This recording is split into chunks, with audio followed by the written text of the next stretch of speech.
Welcome to the CBS Radio Mystery Theater Archives, the only YouTube channel which has the original classic episodes of the CBS Radio Mystery Theater in order with no ads. Thank you for listening, and now, enjoy the show.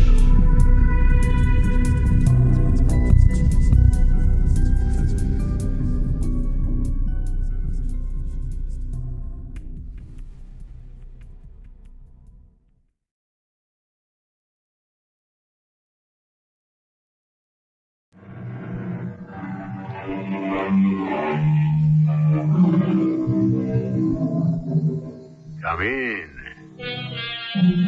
Welcome. I'm E.G. Marshall. Tales beyond logic appeal to something in our primitive senses. Thus, the other dimensional territory of the psychic realm, the supernatural, is one of the favorite domains of the storyteller. Now, a question. Is there a supernatural force outside the normal knowledge of man, a force he cannot control when it seeks to enter and alter his life? Sometimes for good, sometimes for evil. Does the supernatural exist? There are those of you who will answer yes, others no. It may be that the case history, the enigma we are about to examine, will revise your opinion. How can you believe such hogwash, Dan? You, a doctor, a man of science. How can you forget the law of cause and effect? Every effect has a discernible cause. The cause of what's happened to you cannot be some non-existent supernatural hocus pocus.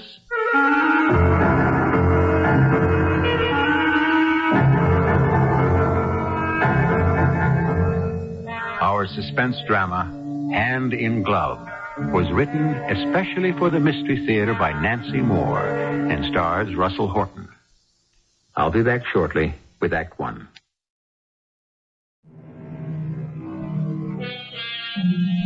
In University Hospital in a certain city, a strangler was loose. In that place meant to save lives, 5 lives have been horribly lost. Not on the operating table, but at the hands of a madman lurking in the corridors, stalking his prey. 1 murder each week for 5 weeks. The strangler's victims followed an unvarying pattern. They were always nurses, always young, always pretty, and blonde. The hospital was gripped with fear. Let Dr. Stuart Courtney, Chief of Staff, take up the story.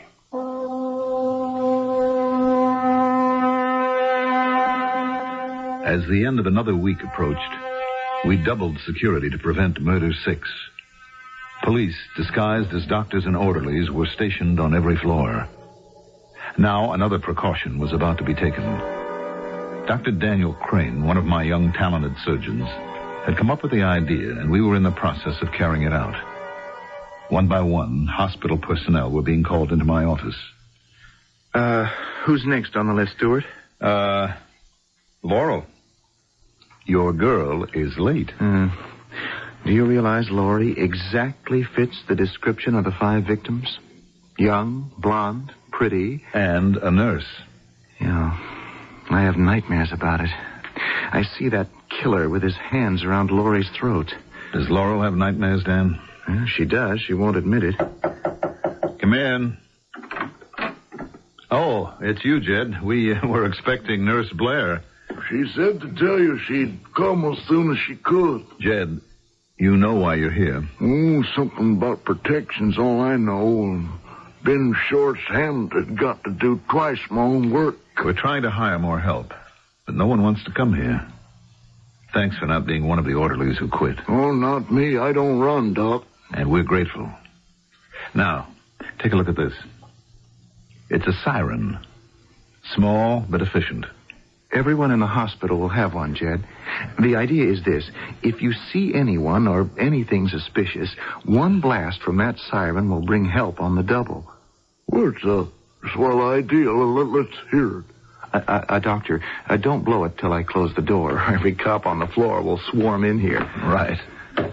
Oh, and you better not blow it full blast either. It's built to be heard through doors. I won't. All right. Test run, Jed. Oh, say now, real police siren, huh? And that's only a fraction of how loud it can sound. So here you are, Jed. It's on a chain. I'll wear it around your neck so you can get to it fast. Come in. Nurse Blair reporting. Hello, doctors. Oh, hi, sweetheart. Come in, Laurel.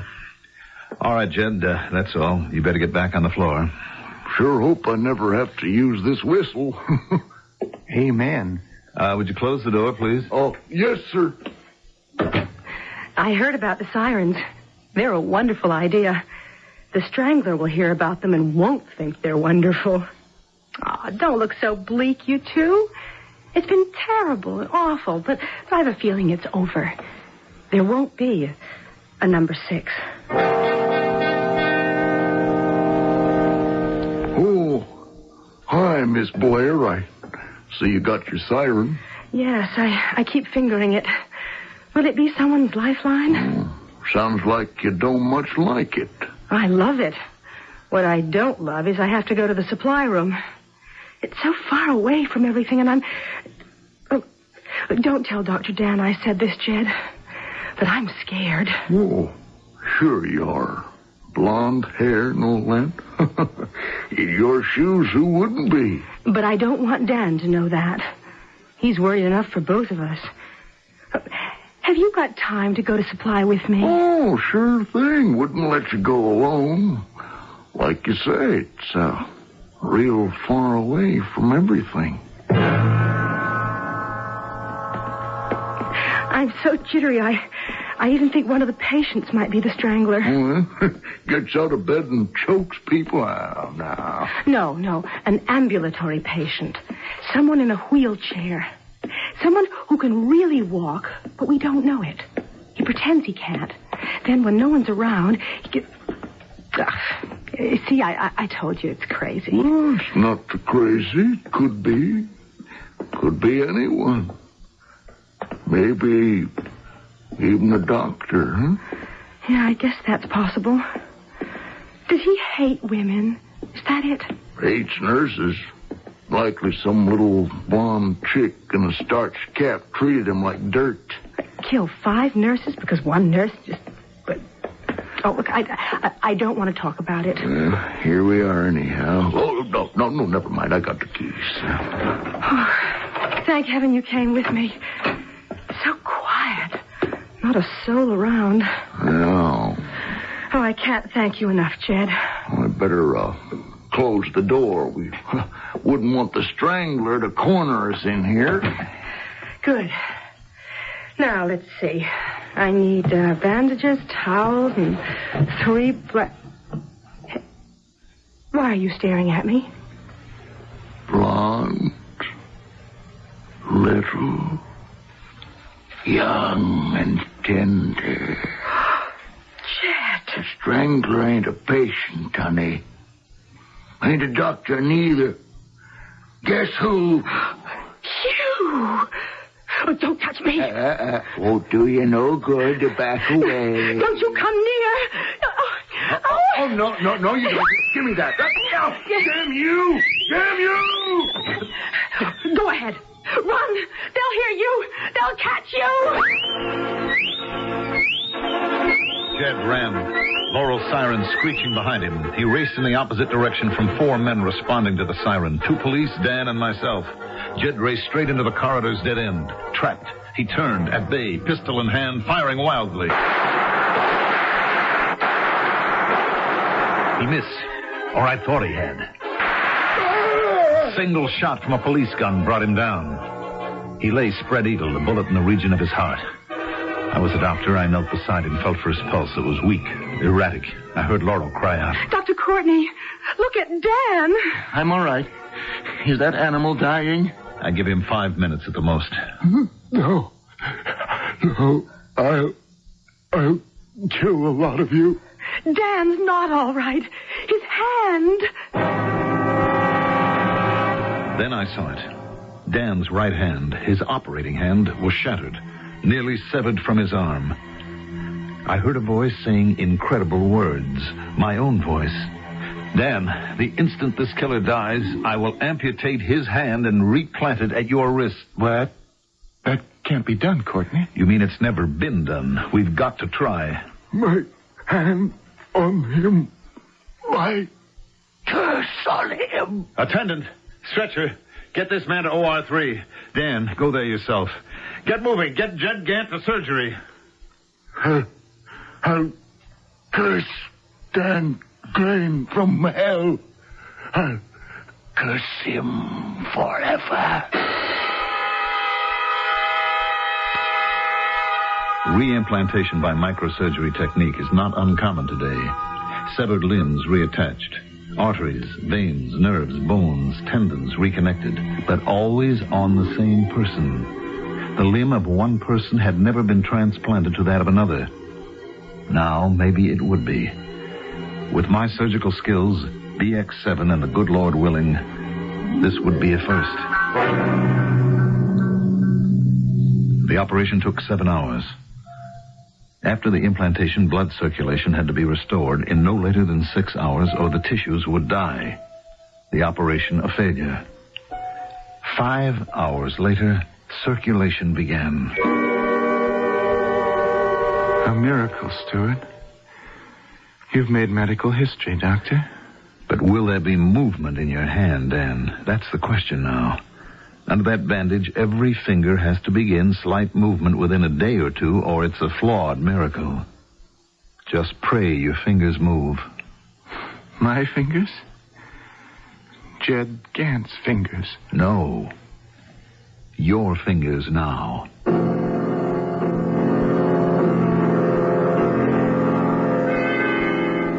Darling, Dr. Courtney says you have to keep trying. What do you think I've been doing for 2 days and 3 nights? I lie here and... I tell you, it's no use, Laurel. The fingers won't move. Danny, try. For me. Laurie, honey, it's a dead hand. Gant's dead hand. What was it he said? I'll curse you from hell. Well, he's done it. Now stop this kind of talk and try to move one finger at a time. All right, sweetheart, all right. Thumb. Nothing. First finger. Zilch. Middle Laurie. It moved. I saw the bandage move. Look. The fourth.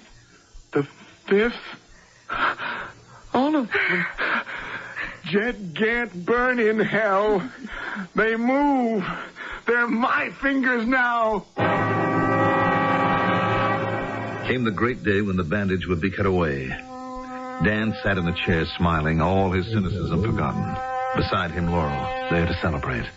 The unveiling. All right, let's begin. Oh, Danny, I'm so happy for you. Hold still, Dan. I can't wait. I felt like a prisoner. Excuse the pun, but the prisoner will soon be out of bandage. Oh. Almost finished now. Just one last snip. There we are. Okay, it's off. There's your new hand, Doctor. Good Daddy. Lord.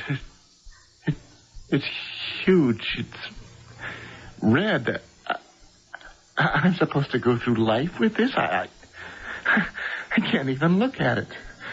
The hand of a killer, and it's grafted to me. Just calm down now. Dan, you must have known that Jed's great paw wouldn't look like your own aristocratic hand. Well, I knew, but my mind didn't go this far. You'll wear a glove, that's all. How it looks underneath doesn't matter. No one will see what the glove covers. Yes, of course. The way it looks won't matter at all. Not a bit. It matters. Maybe more than we know. Under the glove, Jed Gant. Dan finally left the hospital with Laurel to finish recuperating at home. The gloved hand was functioning remarkably well, and he drove Laurel's car himself. No problem, till he neared his apartment. At an intersection, the car suddenly went out of control, swerved toward a pedestrian, and nearly ran the man down. Dan braked just in time and pulled to the curb. He sat in stunned silence, his head on the wheel. Darling, don't be so upset. Nothing happened. A close call, but Nothing. Danny? I can't drive the rest of the way. All right. I'll drive. Laurel. Yes? Honey, what is it? You act as if you hit the man. You didn't. I don't know. I'm not sure. Of course you didn't. I'm not sure if I tried to hit him. If I wanted to. Oh, Danny, that's crazy talk. No. I think this hand jerked the wheel on purpose. I wouldn't want to run a man down, but the killer, this hand belongs to Wood. Honey, I think it acted separately from me. Oh, don't say that. Jed Gant, I'll curse you from hell, he said. What if he's doing that, Laurie? What if Jed is still alive in his hand?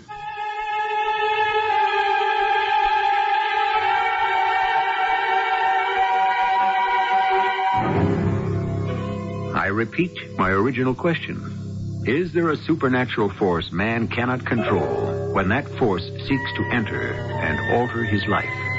Dr. Daniel Crane is confronted by the same question when he asks one of his own, what if Jed Gant still lives in the transplanted hand? I, for one, would answer no. At least at this juncture I would, after what is about to happen. But that is for Act 2, shortly.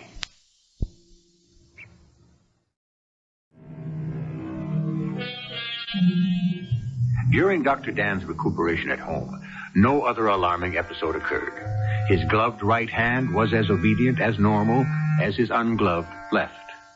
Laurel happily assumed that the car incident was forgotten and Dan's foolish fears put to rest. She was wrong. In her absence, he would remove the glove, staring at the rough, crude hand attached to his own wrist. He felt, or imagined he felt, its hate crawling up his arm, spreading through his body. The hate of Jed Gant. Over and over, he asked the question. What do you want of me? What do you plan? Dan finally returned to the hospital. Not as a patient, as a doctor, but not yet a surgeon. As his superior, I felt it better to wait for that. He seemed subdued, detached, not himself. After some 10 days, I sent for him. Yes, Dr. Courtney? Dan, I think it's time for you to resume your surgical duties. No. No? I was sure that you'd be eager to. No. I presume this reluctance has something to do with your substitute hand? You presume? You know. How could this freak thing have the skill of my own hand? It's a monstrosity. How could it handle delicate operating instruments? Dan, your training hasn't changed. Your brain and talent haven't changed. Your own blood courses through that hand. Now, you've got to test yourself. Test your hand. I'll assign you to a minor operation, an appendectomy, say, and I'll be there assisting. If all doesn't go well, I will take over and there'll be no harm done. Now, what do you say?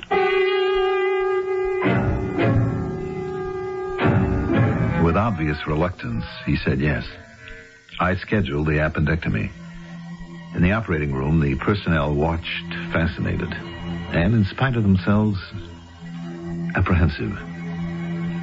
The incision had been skillfully accomplished when suddenly, horribly, an animal sound tore through Dan's surgical mask.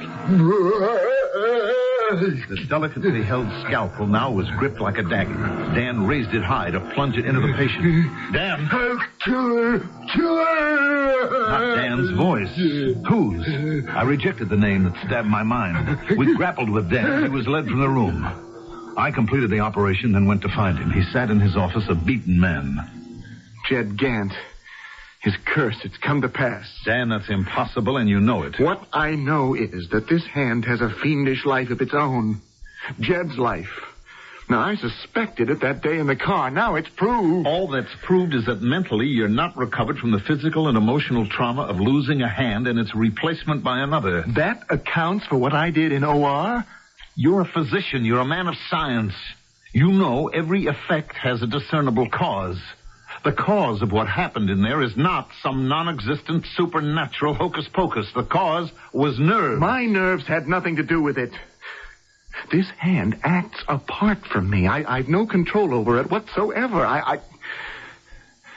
Doctor, I can't and I won't live with it. Now, you attached it. Now, you unattach it. What? Amputate. Cut it off. It's the only way to break the curse. You can't believe in anything so unscientific as a curse. Or ask me to destroy a healthy, functioning hand. No. Then I'll find a doctor who will. No reputable doctor would be party to such an unethical procedure. Now listen to me, Dan. Now, what you need is a longer leave of absence. More time to rest, to see a psychiatrist. Now, I suggest Dr. Wexler. Now, will you promise me to do that? Dan? All right. Now leave me be. He did take the leave of absence. He did see Wexler. But Dan Crane certainly did not rest. Far from it. Defying every effort of his will, the capricious behavior of his hand increased. Mind you, it was never out of control in my presence or anyone else's.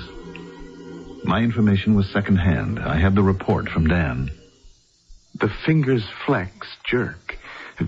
Not all the time, at odd intervals. I can't stop them. Or that they tighten into a fist, curl like a claw. I can't eat with the hand. It flings the fork across the room, grabs the food, crams it into my mouth. I have to use my left hand or starve. Shave with the left for fear I'll cut my throat. But why none of this in front of me or in front of Laurel? How do I know? How do I know anything anymore?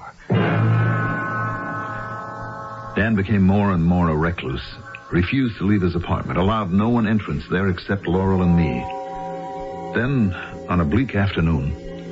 Laurie, forgive me. But after today, you're not to come here anymore. Oh, Danny, don't say that. You think I want to say it? Sweetheart, I can't take the chance any longer of what I might do to you. No, not me. This thing that's no part of me. I know you believe it will hurt me. I know that's why you stay across the room from me. Well, I don't believe it. Oh, please put it to the test.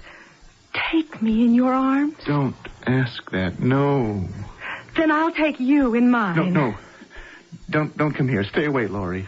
No. I'm warning you. Don't come any nearer. You love me. I love you. I'm not afraid.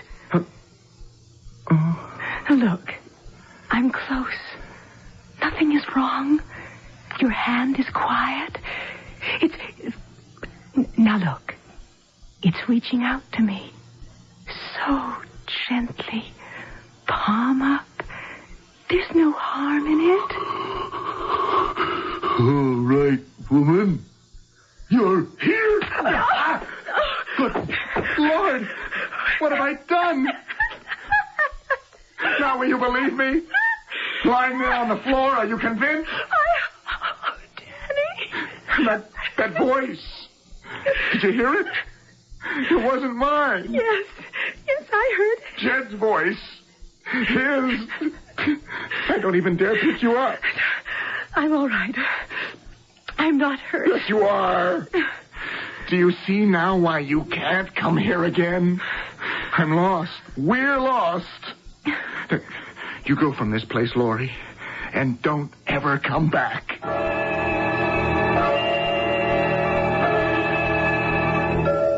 Laurel was now half convinced of what she had never believed before, that Dan was possessed. She left the apartment. But 2 days later, she came back. I heard of a psychic, a seer, a woman they say can break spells. Oh, please go to see her. A sorcerer. Have I come to this? Oh, you've got to fight fire with fire. You believe you're in the grip of something supernatural. Well, maybe you are. And this woman deals in the supernatural. Please go to her now, please. Shall I tell you why I'll go? Because last night, I tried to cut off this hand. Oh. And I couldn't. Was I afraid of pain? No. Jed's hand struck the knife from my own hand. Where is this woman?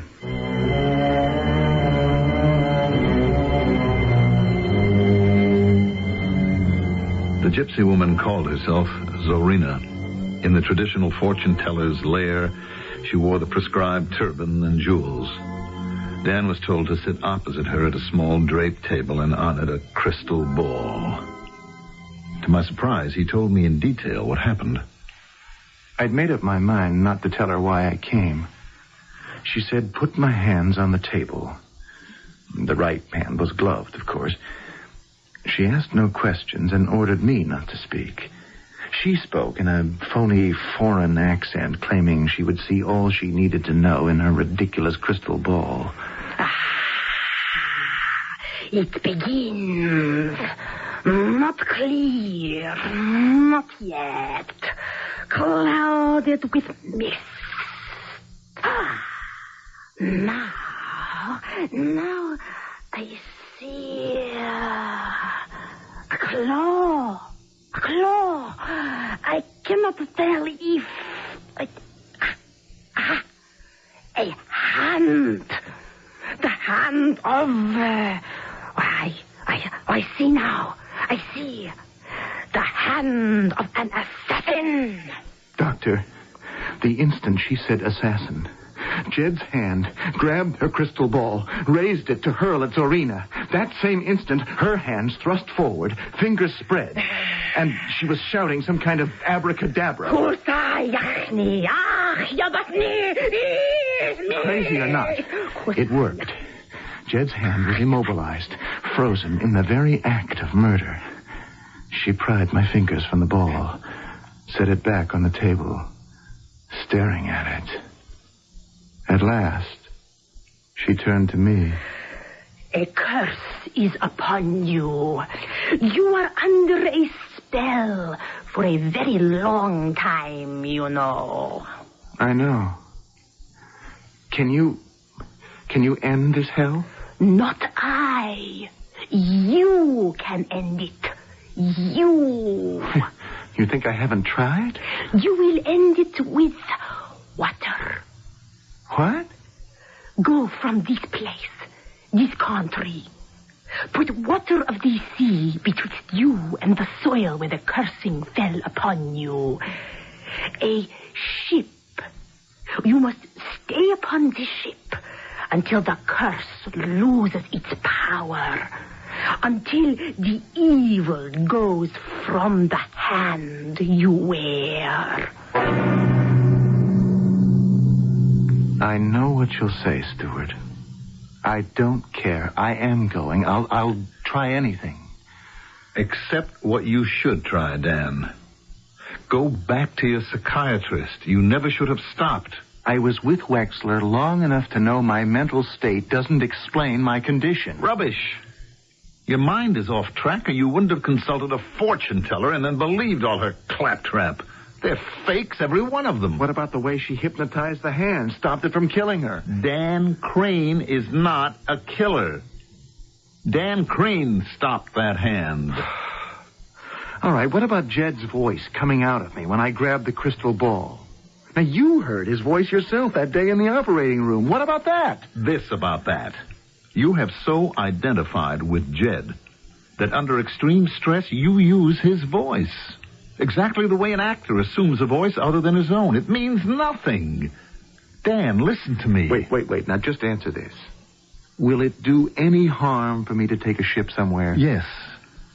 You could go deeper into mental deterioration. Dan, go back to Wexler. Give psychiatry some time. Give yourself time.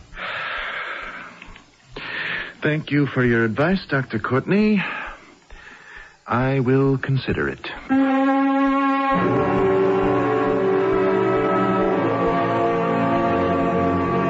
Dr. Crane did not consider Dr. Courtney's advice. He had given way completely to primeval fear, if that explains his condition. Or was he indeed the victim of a curse? In any case, he booked passage on the ship to the Orient.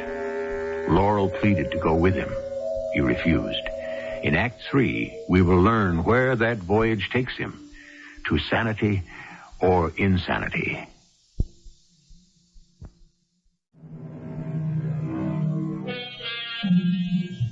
I remarked earlier that the supernatural is a favored subject of storytellers.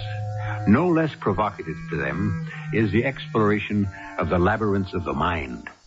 We do not yet know which we have encountered here. Is Dan Crane demon-possessed, or has his overwrought imagination ventured too far into hidden dark corridors where even angels fear to tread?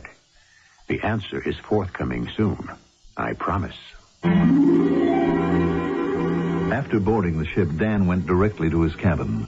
The ship put to sea, but he continued to sit alone, fingering of all things the small police siren he had worn on that catastrophic day when he lost his own hand and became heir to the hand of Jed Gant.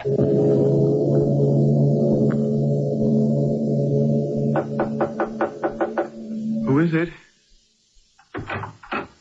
Oh, Laurie. I had to come, Dan. I couldn't let you do this all alone. Please don't be angry with me. Oh, I'm not. I thought I didn't want you with me. Seeing you now, I know I do. Thanks for knowing it yourself. So long since I've seen you smile. Because something good is already happening to me. Look, for some reason, I brought this siren along. If I sat holding it in Jed's hand, I thought it would be enraged because a siren, yours, is what got him caught and killed. Now, I've held it like this for nearly an hour. No reaction from his hand at all. What do you think it means? Water. The ocean. What Zorina predicted. Maybe already it's coming true.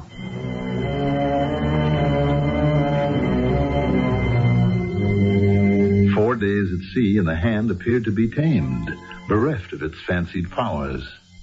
To avoid any embarrassing incident, Dan had taken all meals, with and without Laurel, in his cabin. Always, even when alone, he could eat with his right hand, shave with it, write with it. But he still refused to jeopardize Laurel. Physically, they were as separate as chance acquaintances. Every day, Dan's spirits lifted, yet he continued to wear the siren, thinking of it as a kind of amulet to ward off the evil spirit of Jed. Then, on the 5th day... Laurie, what do you say we brave dinner in the dining room tonight?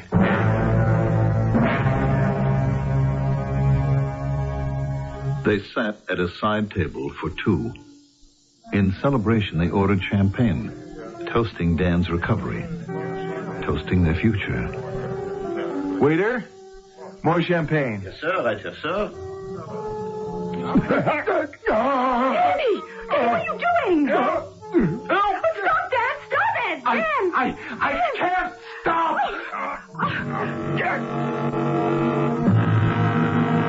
Dan had seized the waiter by the throat. He was dragged off by another waiter. Back in his cabin, despondent, Dan insisted that Laurel leave. She did. But he was not alone. Staring at the now ungloved hand, he spoke to its owner. Jed Gant, you've won. Finish it. Finish me. Kill me. Kill me.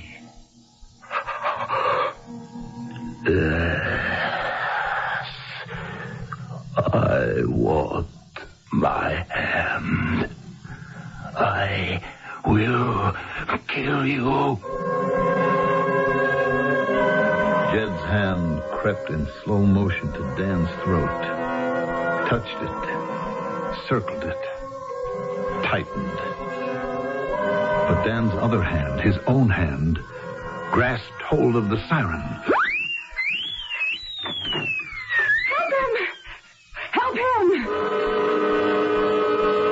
Laurel had sensed danger, had fetched a cabin steward. They were waiting outside the door. The self-murder was stopped easily enough. Jed's hand went limp. Dan allowed Laurel to stay. Against my better judgment, Laurie.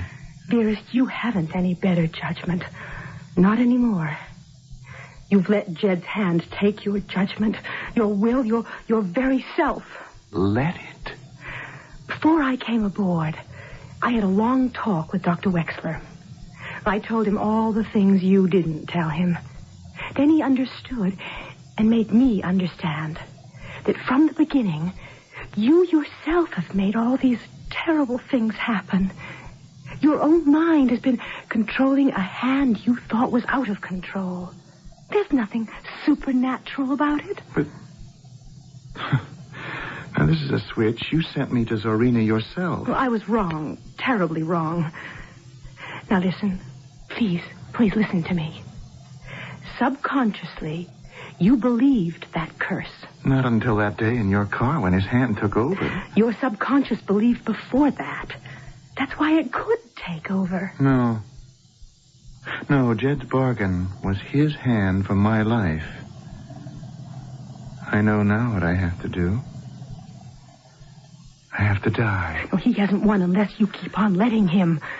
Dr. Wexler told me what you really have to do. Accept the hand. You've never done that. Accept it. And count yourself lucky instead of cursed that you have it. You had a big talk with Courtney, too. Yes? 2 doctors brainwashing you. So why haven't you said all this before? Well, Dr. Wexler said to wait a little. He thought it was possible that what Zorina told you might have the psychological effect of freeing you from the delusions. Until tonight, that seemed to be happening. But it isn't. Oh, Danny, please, will you try acceptance? The cure, the answer. It can't be as simple as that. It can. Don't you see? If you accept the hand as your own, you take away the power you've given it. Dan? Are you listening? I have to listen. I've nowhere else to turn. All right. How do I begin? Tonight, waiting to fall asleep, repeat over and over, I accept this hand. It is mine. It has no power other than what I give it. And be thankful for it. Will you do that? Promise me? I'll do it. But I promise something else. If it fails, I'm going to go over the rail of this ship.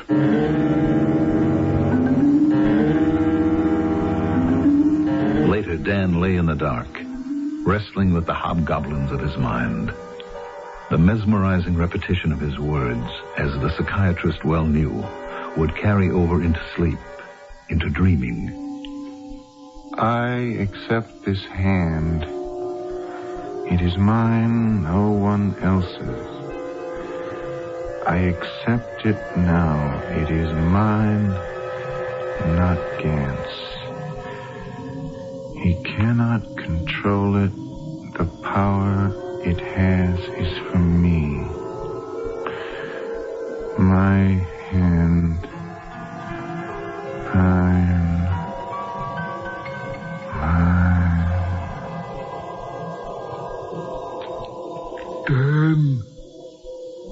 Daniel Crane. Hello, Jed. My hand. Give it back to me. It's mine now. Not yours. Never yours. Never. And I'm grateful for it. Thank you. Give it back. Don't you understand? I've accepted it. Accept it. And you rob me of my power. You can't. I can. I have. There's nothing more you can do to me. Or to it. Go back where you belong. Go, Jed Gant. You're nothing. No one. Get out. Go back to hell.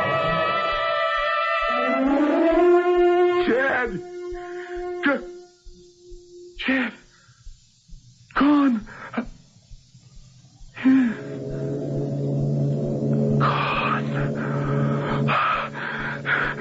Laurie! Laurie! I'm here, Danny. I came back after you fell asleep. I had this dream. Jed, he was in it. I was in it, my old self. He said what Wexler said. Accept the hand, and I rob his power. I told him to go back to hell, and he went. Does that mean that... No, only a dream. Dreams do have meanings. You know they have. What you kept repeating before you slept took hold of your subconscious. Dr. Wexler said it would. He said accepting this hand would unblock my mind. Has that happened? Has it begun? Yes.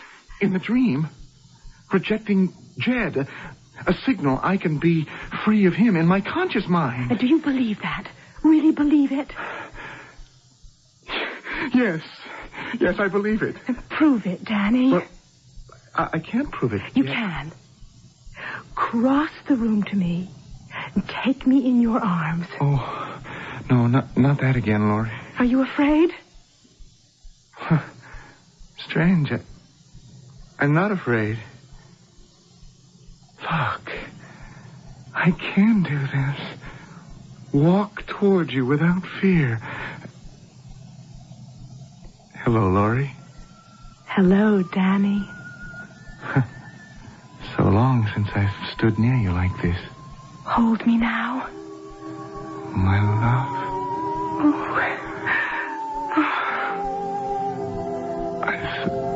I thought this could never be again. I'm back from hell, Laurie. I've come home.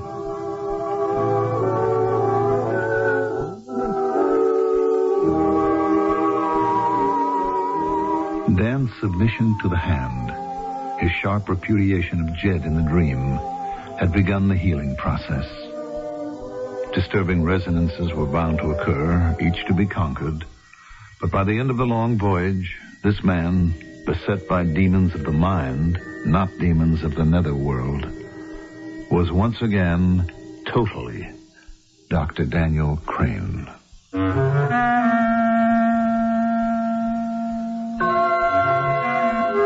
Are there those of my listeners who do not accept self-delusion as the explanation of Dan's mental instability? Yes, no doubt some of you still cling to the belief that he was invaded by the supernatural, and the woman Zarina solely responsible for the exorcism of his demons. Never mind. What's important here is that by one means or another, Dan Crane was healed. I'll be back shortly.